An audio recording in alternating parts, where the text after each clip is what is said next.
السلام علیکم ورحمۃ اللہ وبرکاتہ۔ جاوید پبلشرز میں خوش آمدید۔ آج ہم سٹارٹ کریں گے کڈس اسلامیات برائے جماعت پنجم کا باب نمبر 1 عنوان نمبر 5 جس کا نام ہے دعائیں، زبانی یاد کرنے والی دعائیں، صفحہ نمبر 12۔ حاصلات تعلم۔ اس سبق کو پڑھنے کے بعد طلباء اس قابل ہو جائیں گے کہ وہ گھر میں داخل ہوتے وقت کی دعا، گھر سے نکلنے کی دعا اور سفر کی دعا یاد کر سکیں۔ ان دعاؤں کو سمجھ کر اپنی روزمرہ زندگی میں پڑھنے کے عادی ہو سکیں۔ پیارے بچوں، یہ تمام وہ دعائیں ہیں جو مسنون دعائیں ہیں۔ مسنون یعنی سنت دعائیں ہیں، اور آپ صلی اللہ علیہ وسلم ان دعاؤں کو پڑھنے کا ہمیشہ اہتمام فرماتے تھے، اور یہ دعائیں اللہ تعالیٰ نے ہم سب کی حفاظت کے لیے نازل فرمائی ہیں کہ اگر ہم ان مواقع پر یہ دعائیں پڑھیں گے تو اللہ تعالیٰ ان مواقع کے شرور سے ہماری حفاظت فرمائیں گے۔ یہ نیت کر کے پڑھیے کہ ہم ان کو یاد بھی کریں گے اور ان موقع پر ان کو پڑھیں گے بھی۔ دعا عربی زبان کا لفظ ہے جس کے معنی التجا اور پکار کے ہیں۔ شرعی اصطلاح میں اس کا مطلب ہے اللہ تعالیٰ سے کوئی فریاد کرنا یا کچھ مانگنا۔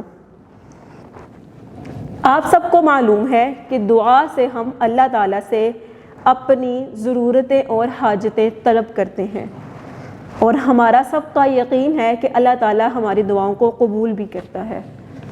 کبھی ایسا ہو کہ آپ کو لگے کہ آپ کی دعا قبول نہیں ہو رہی تو یاد رکھیے گا ایسی بات نہیں ہے کہ دعا قبول نہیں ہو رہی۔ دعا کی چند صورتیں ہوتی ہیں۔ ایک صورت کہ آپ نے اللہ تعالیٰ سے جو دعا مانگی وہ ہو بہو قبول ہو گئی اور جو آپ نے مانگا وہ آپ کو مل گیا۔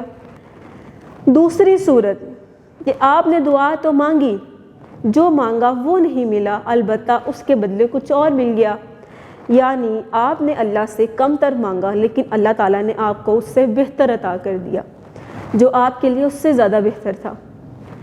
تیسری صورت، آپ نے اللہ سے دعا مانگی لیکن اللہ تعالیٰ نے اس دعا مانگنے کے بدلے میں آپ کے اوپر کل آنے والی مصیبت کو، پریشانی کو آپ سے دور کر دیا۔ آپ کو کیسے پتہ چلے گا آپ سے پریشانی دور ہو گئی؟ یاد کیجئے، اگر زندگی میں آپ کو بہت دفعہ ایسے موقع ملے ہوں گے، آپ کہیں جا رہے ہیں، سفر کر رہے ہیں، ایکسیڈنٹ ہوتے ہوتے بچ گیا، کوئی جرم پکڑتے پکڑتے بچ گیا، آپ گرتے گرتے بچ گئے، نقصان ہوتے ہوتے بچ گیا۔ جناب یہ کیا ہے؟ یہ آپ کی وہ دعائیں ہیں جو آپ کو لگتا ہے قبول نہیں ہوئی، لیکن حقیقتاً وہ ان جگہوں پر آ کر آپ کے لیے قبول ہو جاتی ہیں۔ اور دعا کی چوتھی صورت یہ ہے کہ نہ وہ ہو بہو قبول ہوئی، نہ اس سے بہتر ملا، نہ اس سے کوئی مصائب دور ہوئے، پھر وہ دعا آپ کے لیے قیامت میں رکھ دی جاتی ہے۔ جب انسان اللہ تعالیٰ کی بارگاہ میں حاضر ہوگا اور اس کے پاس نیکیاں نہیں ہوں گی تو اللہ تعالیٰ اس سے کہیں گے آپ کی یہ دعا، آپ کی یہ دعا، آپ کی یہ دعا، اس کے بدلے میں آپ کی یہ وہ دعائیں ہیں جو دنیا میں نے آپ کی قبول نہیں کی تھی، اس کے بدلے میں آپ کو یہ نیکی ملی، اتنی اتنی اتنی اور اتنی نیکیاں ملی۔ اس وقت وہ بندہ کہے گا کہ کاش، جبکہ اس کو نیکیوں کی ضرورت ہوگی، کہیں سے آنے کی توقع نہیں تھی لیکن اس کی دعائیں نیکیوں کی شکل میں سامنے آ گئی، تو اس وقت وہ کہے گا کاش دنیا میں میری ایک بھی دعا قبول نہ ہوئی ہوتی، ایک بھی دعا قبول نہ ہوئی ہوتی۔ اور یاد کیجئے، ہم کتنا ترس کے کہتے ہیں میری تو دعائیں ہی قبول نہیں ہوتی، میری تو دعائیں ہی قبول نہیں ہوتی۔ ایسا نہیں ہے، اللہ تعالیٰ اپنے مومن بندے کی شاہ رگ سے بھی زیادہ قریب ہے۔ ابھی دعا اس کے دل میں پیدا نہیں ہوئی ہوتی لیکن اللہ تعالیٰ اس کو سن لیتے ہیں، سب سے جانتے ہیں، اللہ تعالیٰ سننے والے ہیں۔ اللہ تعالیٰ نے قرآن مجید میں فرمایا ہے اجیب دعوت الداعی اذا دعان۔ ترجمہ، جب کوئی پکارنے والا مجھے پکارتا ہے تو میں اس کی دعا قبول کرتا ہوں۔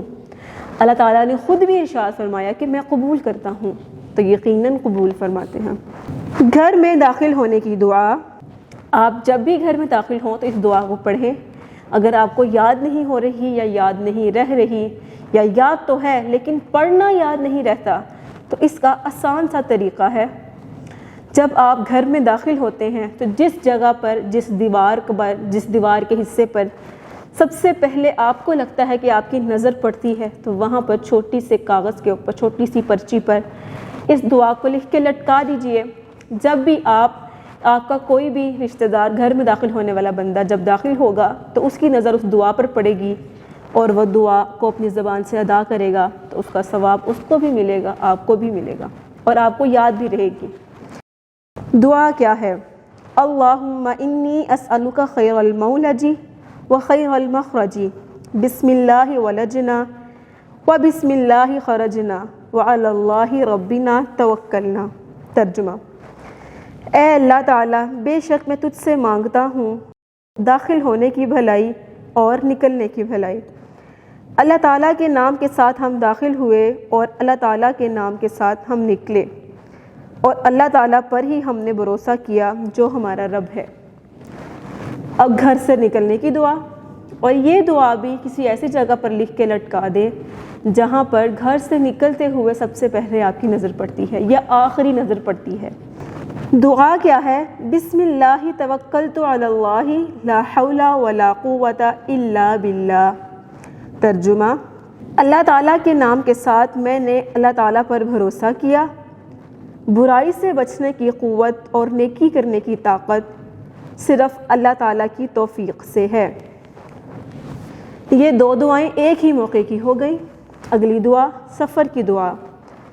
سبحان الذی سخر لنا ھذا وما كنا له مقرنین وإنا إلی ربنا لمنقلبون۔ ترجمہ: پاک ہے وہ ذات جس نے اس سواری کو ہمارے لیے مسخر کیا اور ہم اس کو قابو نہیں کر سکتے تھے، اور بے شک ہم اپنے رب کی طرف لوٹنے والے ہیں۔ ارشاد الہی ہے، اپنے رب سے گڑ گڑاتے ہوئے اور چپکے چپکے دعائیں مانگا کرو، بے شک وہ حد سے گزرنے والوں کو پسند نہیں کرتا۔ اللہ تعالیٰ دعائیں تو سنتے ہیں، چاہے آپ چھپ کر مانگیں یا سب کے سامنے مانگیں، لیکن جو آگے ارشاد فرمایا کہ اللہ تعالیٰ حد سے گزرنے والوں کو پسند نہیں کرتا، اس کا تعلق دعا سے اس طرح ہے کہ جب ہم اللہ تعالیٰ سے دعائیں مانگتے ہیں اس کے بعد ہم کیا کہتے ہیں؟ اللہ تعالیٰ تو میری سنتا ہی نہیں ہے، میری تو کوئی دعائیں قبول نہیں ہوتی، میری تو کبھی کوئی دعا قبول ہی نہیں ہوئی، ایسے جملے نہیں کہنے چاہیے۔ اللہ تعالیٰ نے ارشاد فرمایا کہ حد سے گزرنے والوں کو اللہ تعالیٰ پسند نہیں کرتا۔ ہمارا کام ہے دعا مانگنا، قبول کرنا، قبول کرنے کی کون سی صورت ہو وہ اللہ تعالیٰ کا کام ہے، اس لیے دعائیں مانگتے رہیے، کوئی نہ کوئی صورت اللہ تعالیٰ ضرور پیدا کریں گے۔ جزاک اللہ خیرہ۔ ہماری ویڈیوز کو دیکھنے کے لیے اللہ تعالیٰ آپ کو بہت بہت جزائے خیر عطا فرمائے۔ اپنا بہت سارا خیال رکھیے گا، اپنی دعاؤں میں یاد رکھیے گا، اور جڑے رہیں بولتی کتابوں کے ساتھ۔